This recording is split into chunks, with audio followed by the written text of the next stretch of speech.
और अब खबरें विस्तार से। ताजा बर्फबारी के बाद घाटी के ज्यादातर ऊपरी इलाकों में बर्फ की सफेद चादर बिछ गई है। कश्मीर में कई मैदानी इलाकों में हल्की बर्फबारी हुई है। कुपवाड़ा, बारामूला, बांडीपोरा, पुलवामा, अनंतनाग और अन्य जिलों में अच्छी मात्रा में बर्फबारी हुई है। चिल्लेकला में बर्फबारी को काफी महत्वपूर्ण माना जाता है। बर्फबारी के बाद कुछ इलाकों में सड़कें बंद हो गई और बिजली आपूर्ति प्रभावित हुई। जवाहर टनल के आसपास भी बर्फ गिरी है। इस दौरान प्रशासन व अन्य संबंधित एजेंसियों ने सड़कों से बर्फ को हटाने और जगह जगह बिजली सेवा बहाल करने का काम शुरू कर दिया है।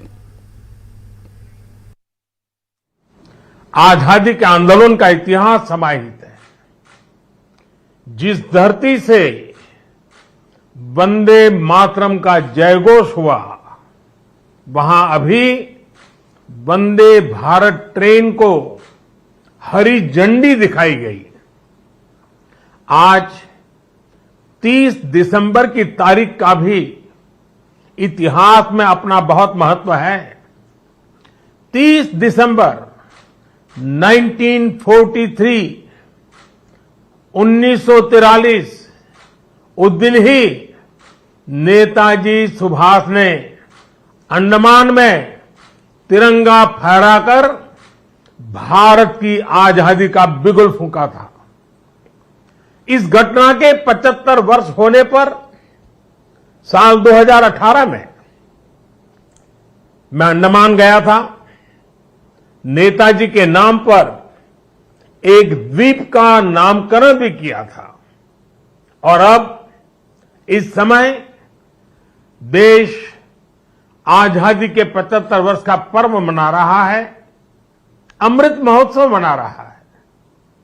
इसी अमृत महोत्सव में देश ने 475 वंदे भारत ट्रेन शुरू करने का संकल्प लिया था। आज इसी में से एक हावड़ा न्यू जलपाईगुड़ी वंदे भारत ट्रेन यहां कोलकाता से शुरू हुई है। आज ही रेलवे और मेट्रो की कनेक्टिविटी से जुड़े अन्य प्रोजेक्ट्स का भी लोकार्पण और शिलान्यास हुआ है। करीब 5,000 करोड़ रुपए की लागत से जोका बीबीडी बाग मेट्रो प्रोजेक्ट पर काम हो रहा है। इसमें से जोका तरालता मेट्रो रूट बनकर तैयार हो गया है। इससे शहर के लोगों की ईज ऑफ लिविंग और बढ़ेगी।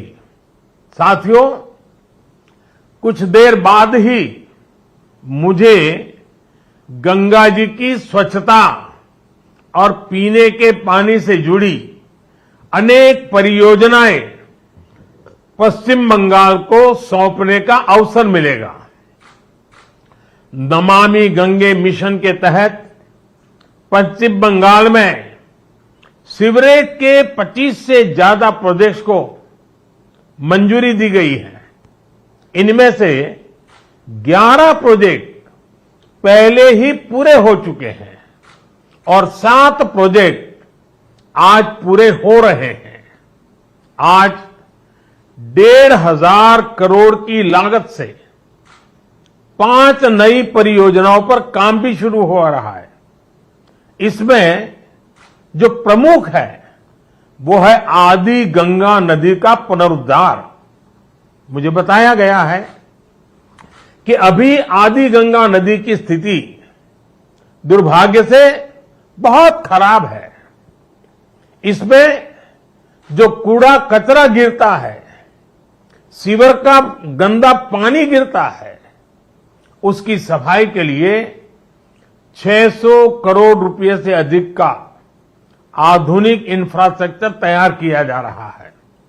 हम लोग अक्सर व्यक्ति के जीवन में प्रिवेंटिव हेल्थ केयर की बात तो करते रहते हैं और हम कहते हैं कि दिनचर्या वो होनी चाहिए कि बीमारी की नौबत ही ना आए।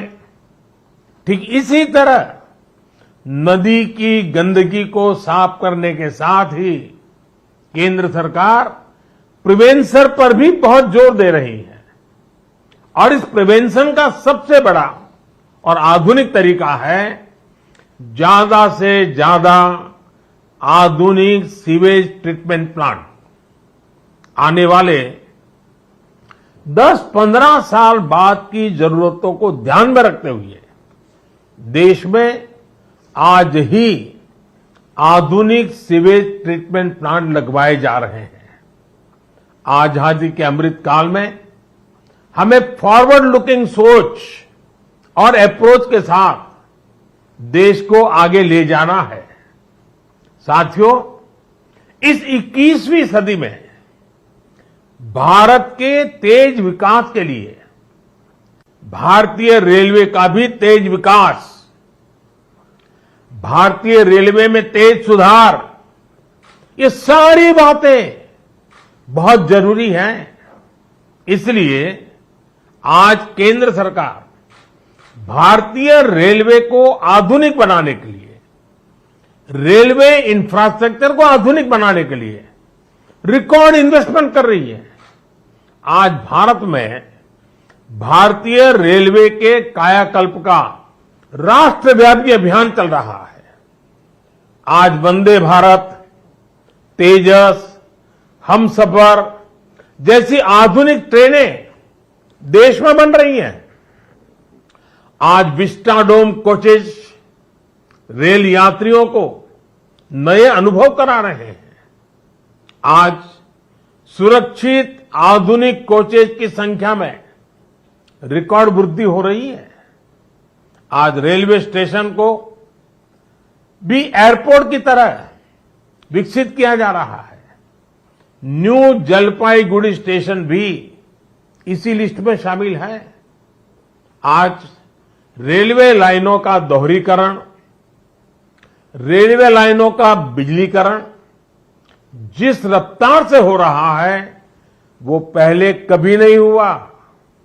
देश में जो ईस्टर्न और वेस्टर्न डेडिकेटेड फ्रेट कॉरिडोर बन रहे हैं वो लॉजिस्टिक्स सेक्टर में क्रांतिकारी बदलाव लाने वाले हैं। सुरक्षा हो, स्वच्छता हो, सामर्थ्य हो, सामंजस्य हो, समय की पाबंदी हो, सहूलियत हो, भारतीय रेलवे आज एक नई पहचान बनाने की हम सबकी कोशिश रंग ला रही है। बीते 8 वर्षों में भारतीय रेलवे ने आधुनिकता की नींव पर काम किया है। अब आने वाले 8 वर्ष में हम भारतीय रेलवे को आधुनिकता की नई यात्रा पर निकलते हुए देखेंगे। भारत जैसे युवा देश के लिए भारतीय रेल भी युवा अवतार लेने जा रहा है और इसमें निश्चित तौर पर 475 से ज्यादा वंदे भारत ट्रेनों की बड़ी भूमिका होगी। साथियों, आजादी के बाद के 7 दशकों में 20,000 रूट किलोमीटर रेल लाइन का बिजलीकरण हुआ। वहीं 2014 में हमारी सरकार बनने के बाद बीते 7-8 वर्षों में ही 32,000 रूट किलोमीटर से ज्यादा रेल लाइन का बिजलीकरण हो चुका है। ये है देश के काम करने की रफ्तार, रेलवे के आधुनिकीकरण की रफ्तार। और इस रफ्तार को तेज करने के लिए अब भारत में दुनिया के सबसे शक्तिशाली बिजली के रेल इंजनों का भी तेजी से निर्माण हो रहा है। साथियों, आज के भारत की स्पीड और स्केल का एक और प्रमाण हमारा मेट्रो रेल सिस्टम है। कोलकाता के लोग जानते हैं कि दशकों से मेट्रो रेल पब्लिक ट्रांसपोर्ट का कितना बेहतरीन माध्यम रही है। 2014 से पहले तक देश में कुल मेट्रो नेटवर्क 250 किलोमीटर से भी कम था और इसमें भी सबसे बड़ी हिस्सेदारी दिल्ली एनसीआर की ही थी। केंद्र सरकार ने इस स्थिति को भी बदलता हुआ है, उसको बदलने का पूरा प्रयास किया है और बहुत तेजी से बदला है। बीते 8 वर्षों में हमने मेट्रो का 2 दर्जन से अधिक शहरों तक विस्तार किया है। आज देश के अलग अलग शहरों में लगभग 800 किलोमीटर ट्रैक पर मेट्रो चल रही है। 1000 किलोमीटर के नए मेट्रो रूट पर तेजी से काम चल रहा है। जोका बिबिड़ी बाग मेट्रो परियोजना इसी संकल्प का हिस्सा है। साथियों, पिछली सदी के भारत की 2 और बड़ी चुनौतियां रही हैं जिन्होंने देश के विकास पर बहुत नकारात्मक असर डाला है। एक चुनौती रही इंफ्रास्ट्रक्चर के कार्यों में विभिन्न एजेंसियों में तालमेल की कमी, और दूसरी चुनौती रही ट्रांसपोर्ट के विभिन्न साधनों में भी आपसी तालमेल का जीरो होना। इसका नतीजा ये हुआ कि सरकार के एक विभाग को पता ही नहीं होता था कि दूसरा विभाग कहां नया काम शुरू करने वाला है। इसका खामियाजा देश के ईमानदार टैक्स पेयर को उठाना पड़ता था। देश का ईमानदार टैक्स पेयर हमेशा से सरकारी पैसे की बर्बादी से, परियोजनाओं में देरी से, भ्रष्टाचार से नफरत करता है। जब वो देखता है कि उसकी गाढ़ी कमाई से दिए हुए टैक्स से गरीब का नहीं बल्कि किसी भ्रष्टाचारी का भला हो रहा है, तो उसका खिन्न होना स्वाभाविक है। पैसे की इसी बर्बादी को रोकने के लिए विभागों में, सरकारों में तालमेल को बढ़ाने के लिए पीएम गति शक्ति नेशनल मास्टर प्लान लागू किया गया है। अब चाहे विभिन्न राज्य सरकारें हो, अलग अलग सरकारी विभाग हो, कंस्ट्रक्शन से जुड़ी एजेंसियां हो या इंडस्ट्री के लोग हो, सब एक ही प्लेटफॉर्म पर आ रहे हैं। पीएम गति शक्ति देश में ट्रांसपोर्ट के अलग अलग माध्यमों को जोड़ने, मल्टी मॉडल कनेक्टिविटी के काम को भी गति दे रहा है। आज देश में रिकॉर्ड तेजी से हाईवे बन रहे हैं, एयरपोर्ट बन रहे हैं, वाटरवे बन रहे हैं, नए पोर्ट बन रहे हैं, और इसमें भी सबसे बड़ी बात यह कि इन्हें अब इस तरह तैयार किया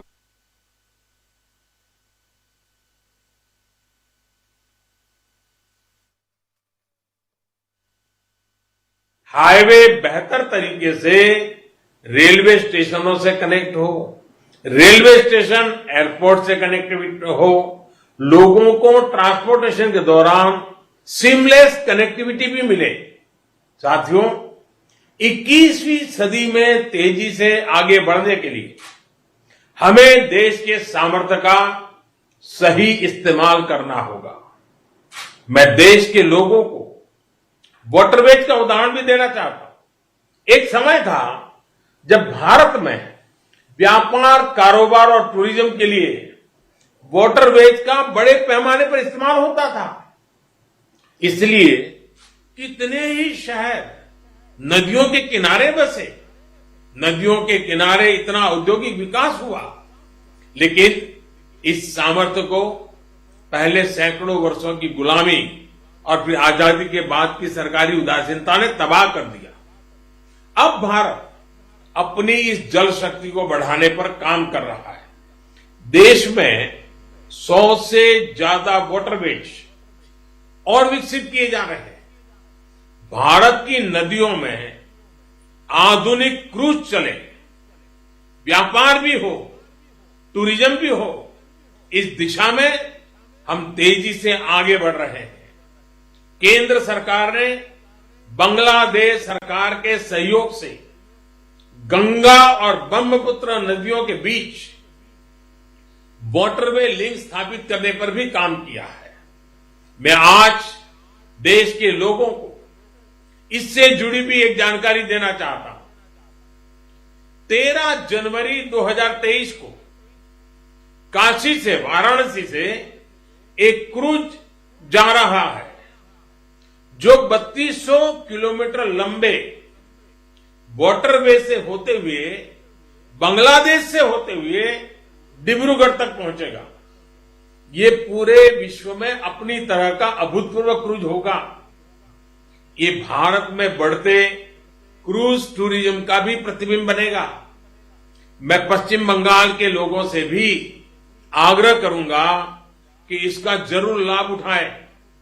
वैसे आज मैं एक और बात के लिए विशेष तौर पर बंगाल के लोगों को नमन करना चाहता हूं। बंगाल के लोगों में देश की मिट्टी के प्रति जो प्रेम रहा है उसका तो मैं हमेशा कायल रहा हूं। देश के विभिन्न हिस्सों को जानने के लिए, देश के विभिन्न हिस्सों में भ्रमण के लिए बंगाल के लोगों में जो उत्साह होता है वो अद्भुत होता है।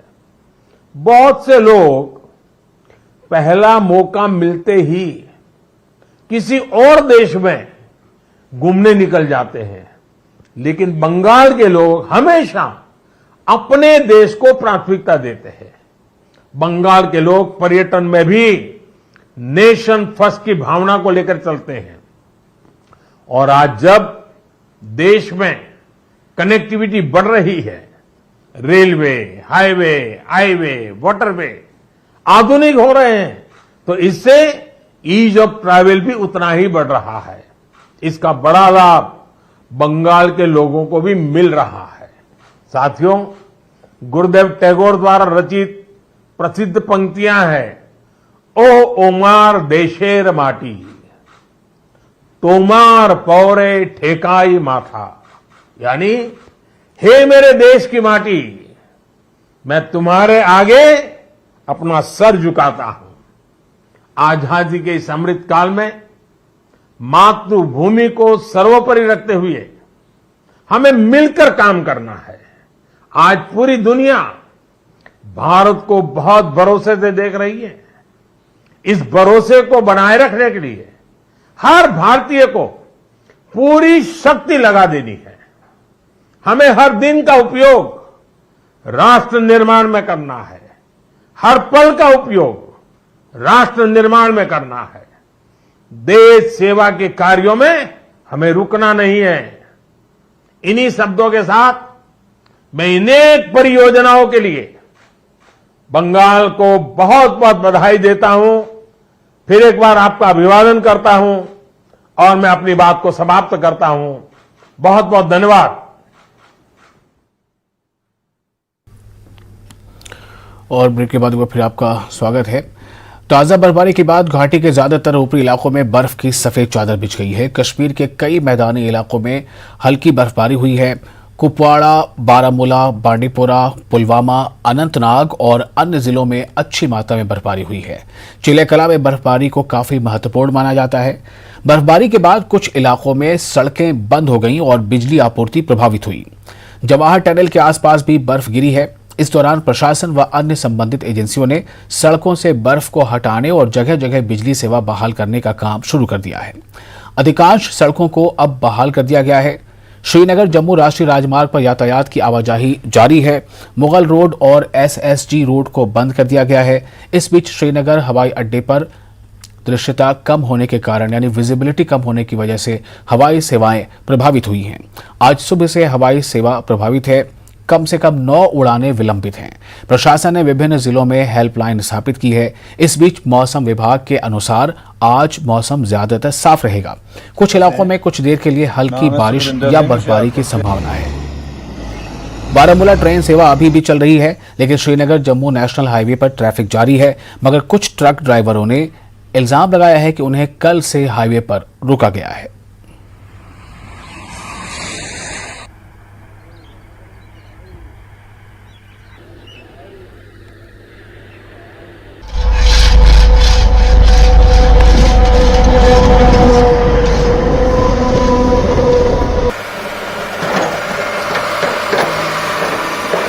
हम ये सारे इधर कल से फंसे हैं। नाम है सुखविंदर सिंह, होशियारपुर से आए हैं। तो रात जल्दी गाड़ी रोक दिया तो गाड़ी सब निकल जाता है। अभी आप कहाँ पे हैं? अभी हम जहाँ पर खड़े हैं काजीकोंड के पहले। कब से फंसे हो आप? कल से हैं सर। मैं आसिफ हूँ, मैं अम्बाला सिटी से रहने वाला हूँ। श्रीनगर आया था ये गाड़ी खाली करने। कल रात से खड़ा हूँ बर्फ में ठंड के कारण। तब अम्बाला जाना है मेरे को। कितने दिन हुए फंसे हुए? सर मेरे को पूरे हो गया है। हम ये सारे इधर कल से फंसे।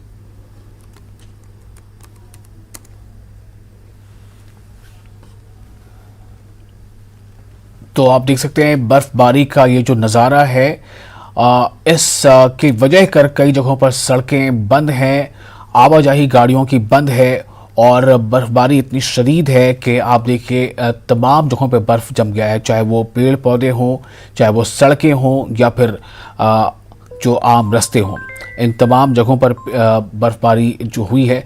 लेकिन हाँ, एक बात है कि ऐसे हालात में अगर किसी को बहुत मज़ा आ रहा है, जो बहुत खुश है, तो वो है पर्यटकों को ऐसे नज़ारे देखने का बहुत आनंद आता है। और ये तस्वीरें आप देख रहे हैं, अलग अलग जगहों की तस्वीरें हैं और इसमें आप देखिए किस तरह से बहुत ही खूबसूरत नज़ारा है। ये चिल्ले कला के दरमियान इस तरह से जो बर्फ़बारी हो रही है, शदीद सर्दी पड़ती है इन दिनों, बहुत ज़्यादा ठंड पड़ती है, बर्फ़बारी इतनी ज़्यादा है कि छतों पर, मैदानों में, तमाम जगहों पर, खड़ी गाड़ियों में, दीवारों पर, यहाँ तक कि पेड़ पौधों पर भी बर्फ़ का ही साया रहता है। तो ताज़ा बर्फबारी के बाद घाटी के ज़्यादातर ऊपरी इलाकों में बर्फ़ की सफ़ेद चादर बिछ गई है। कश्मीर में कई मैदानी इलाकों में हल्की बर्फबारी हुई है। इनमें जो इलाके हैं जिसमें कुपवाड़ा है, बारामूला है, बांडीपोरा, पुलवामा, अनंतनाग और अन्य ज़िलों में अच्छी खासी बर्फबारी हुई है। और सबसे बड़ा जो मसला होता है वो होता है कि सड़कों पर जो बर्फ़ जम जाती है। ये बारामूला की आप तस्वीरें देख रहे हैं।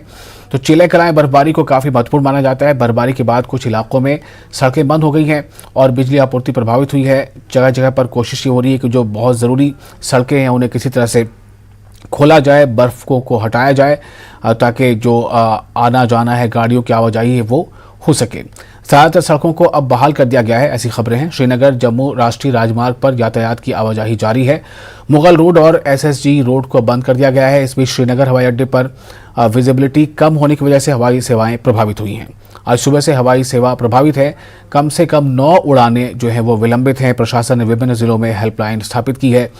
इस बीच मौसम विभाग के अनुसार आज मौसम ज़्यादातर साफ रहेगा। कुछ इलाकों में कुछ देर के लिए हल्की बारिश या बर्फबारी की संभावना है। बारामूला ट्रेन सेवा अभी भी चल रही है, लेकिन श्रीनगर जम्मू नेशनल हाईवे पर ट्रैफिक जारी है। मगर कुछ ट्रक ड्राइवरों ने उनका ये कहना है कि हमें तो कल से ही रोक दिया गया है। ये देखिए, सड़कों को किसी तरह से सड़कों पर से बर्फ़ को हटाकर सड़कों को बहाल करने की लगातार कोशिशें होती हैं ताकि आवाजाही होती रहे। तो ये वो नज़ारे हैं जिसे देखकर वहाँ जो मकामी लोग हैं उनके लिए परेशानी ज़रूर भले ही बढ़ जाती हो, लेकिन जो पर्यटक जो आते हैं, जो सैलानी आते हैं, उन्हें ऐसे नज़ारों का इंतज़ार रहता है।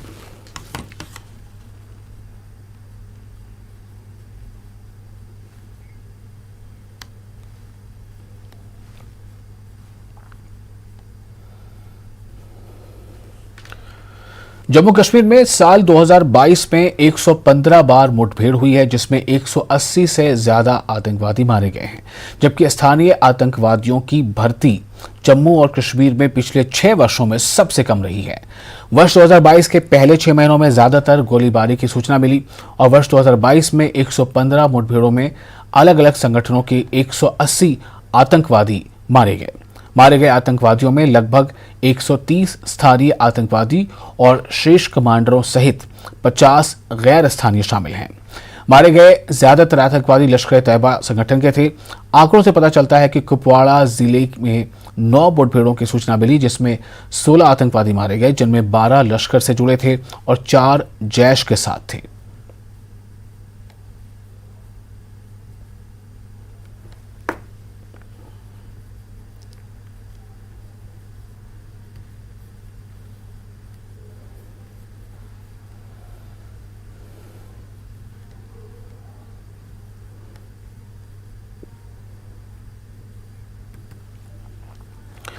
पीएम मोदी की मां हीराबेन का निधन शुक्रवार तड़के अहमदाबाद के अस्पताल में हो गया और हीराबेन की उम्र 100 साल थी। प्रधानमंत्री नरेंद्र मोदी की मां हीराबेन की बुधवार को तबीयत बिगड़ गई थी, जिसके बाद उन्हें अहमदाबाद के यूएन मेहता अस्पताल में भर्ती कराया गया था। प्रधानमंत्री नरेंद्र मोदी की मां हीराबेन मोदी का पार्थिव शरीर गांधीनगर के श्मशान घाट लाया गया, जहां प्रधानमंत्री नरेंद्र मोदी की मां हीराबेन पंचत तत्व में विलीन हो गई है। पीएम मोदी ने अपने भाई के साथ मिलकर उन्हें मुखाग्नि दी।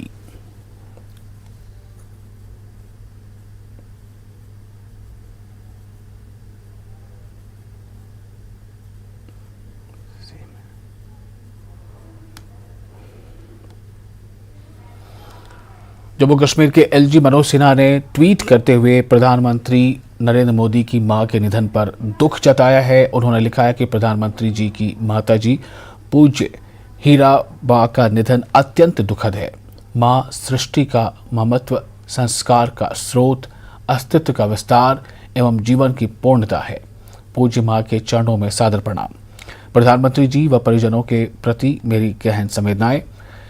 और डीएपी अध्यक्ष गुलाम नबी आज़ाद ने भी ट्वीट करते हुए लिखा है कि मुझे पता है कि ऐसे समय में शब्द थोड़े सांत्वना देने वाले होते हैं। बहरहाल माननीय प्रधानमंत्री जी के प्रति मेरी हार्दिक संवेदनाएं। मैं दिवंगत आत्मा की शांति के लिए भी प्रार्थना करता हूं।